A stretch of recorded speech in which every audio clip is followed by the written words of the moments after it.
प्यारे बच्चों, इस एक्सरसाइज का 11वां क्वेश्चन हम देखते हैं, जिसमें हमें कहा है कि माध्यिका के सापेक्ष माध्य विचलन ज्ञात करना है। तो सबसे पहले प्यारे बच्चों हमें माध्यिका निकालनी है। ठीक है, अभी आपने जो भी माध्यिका निकाली है ना, वो आप सीख चुके हो।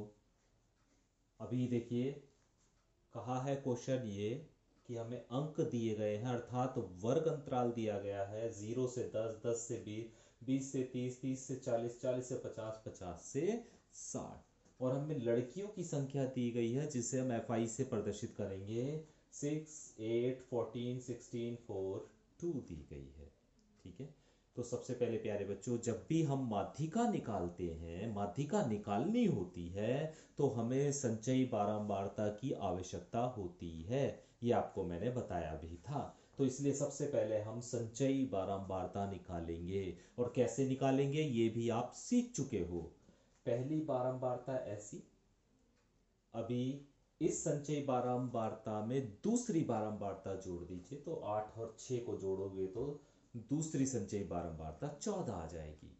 अब दूसरी संचयी बारंबारता में तीसरी बारंबारता जोड़ दो, तो 14 और 14 को जोड़ोगे तो 28 आ जाएगी, यानी तीसरी संचयी बारंबारता आ जाए। अब तीसरी संचयी बारंबारता में चौथी बारंबारता जोड़ दो, अर्थात 16, तो 44 आ जाएगी। 44 में 4 जोड़ोगे 48, 48 में 2 जोड़ोगे तो 50 आ जाएगी। अभी एफ आई को अगर हम जोड़ेंगे, सिग्मा एफ आई, वो भी कितना आएगा? 50 आएगा। इसे मैंने आपकी बताया था, आपको एन के द्वारा प्रदर्शित कर सकते हैं। ठीक है, अभी प्यारे बच्चों हमें फिर एक्स आई निकालना है। एक्स आई कैसे निकालते हैं, इससे पहले सवाल में मैंने आपको बताया है। 0 को और 10 को जोड़ो और आधा कर दो, 5। 10 को और 20 को जोड़ो और आधा कर दो, 15। 20 को 30 को जोड़ो और आधा कर दो, 25। 30 40 को जोड़ो आधा कर दो, 35। 40 50 को जोड़ो आधा कर दो, 45। और 50 60 को जोड़ो आधा कर दो, 55। तो ये एक्स आई आप निकाल चुके हैं। ठीक है, तो इस तरह ये एक्स आई आपने निकाल दिया है। अभी प्यारे बच्चों क्या करना है, जब वर्ग अंतराल वाला सवाल होता है तो माध्यिका निकालने का क्या तरीका होता है, ये आपको ध्यान रखना है। अभी आपने देखा n की वैल्यू सम या 50 आई है, तो n का आधा कर दो, n/2 कर दो, तो कितना आ जाएगा? 25। n/2 कर दो तो कितना आ जाएगा? 25। अब प्यारे बच्चों, इस 25 को हम देखेंगे किस संचयी बारंबारता के अंतर्गत आता है। ये 25 किस संचयी बारंबारता के अंतर्गत आता है? तो आपने यहां देखा, तो देखा इसके अंतर्गत आता है। तो ठीक इसके सामने जो वर्ग अंतराल है, ठीक इसके सामने जो वर्ग अंतराल है, उस पे मैंने निशान लगा दिया है। ये लोअर लिमिट है, ये अपर लिमिट है। इसे L1 से प्रदर्शित करते हैं और इसे L2 से प्रदर्शित करते हैं। अर्थात L1 का मान 20 हो गया है, L2 का मान 30 हो गया है। और जो वर्ग अंतराल हमने चुना है, उसके सामने जो Fi होता है, उसके सामने जो Fi होता है, वो लेते हैं हम Fi बराबर 14। ठीक है प्यारे बच्चों, अभी ये जो एफ आई होता है, इसके ठीक सामने जो संचयी बारंबारता होती है, इस एफ आई जो हमने लिया है, जो वर्ग अंतराल के सामने है एफ आई है, वो लेना है। और एफ आई के सामने जो संचयी बारंबारता है, उससे ऊपर वाली संचयी बारंबारता सी से इसे प्रदर्शित करते हैं। तो C बराबर है 14, या कैपिटल F से भी आप इसे प्रदर्शित कर सकते हैं। तो वो उसकी वैल्यू कितनी आ गई? 14 आ गई।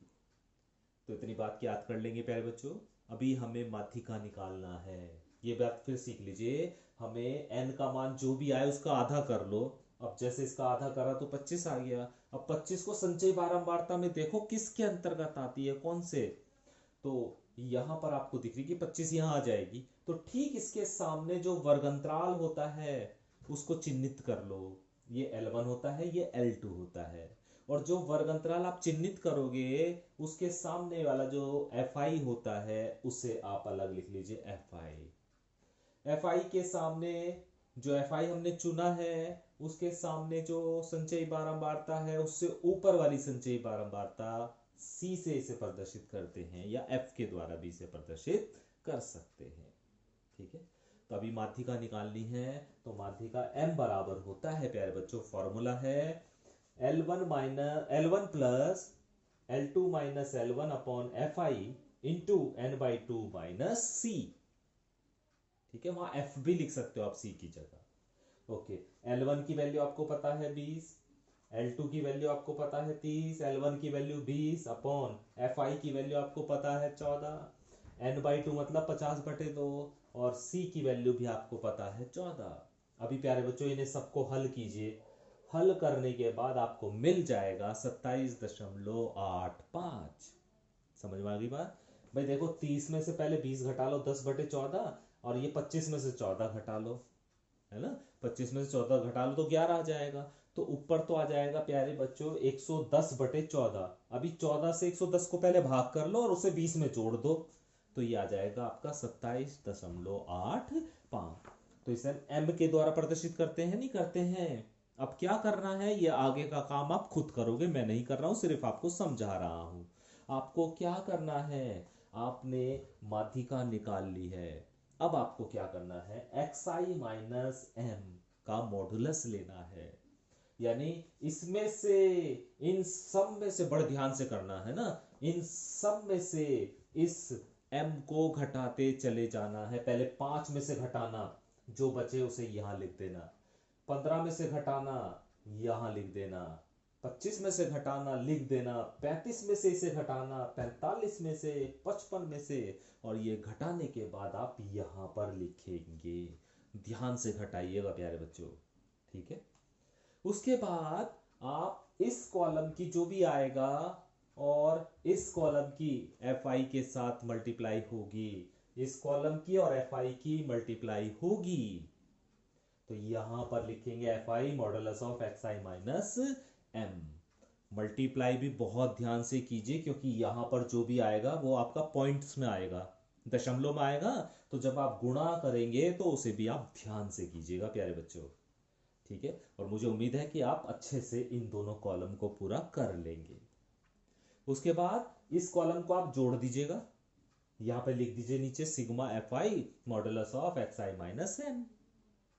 इतना करने के बाद आप लिखिए माध्य विचलन, और माध्य विचलन का फॉर्मूला लगा दीजिए, sigma Fi modulus of xi minus m upon sigma Fi।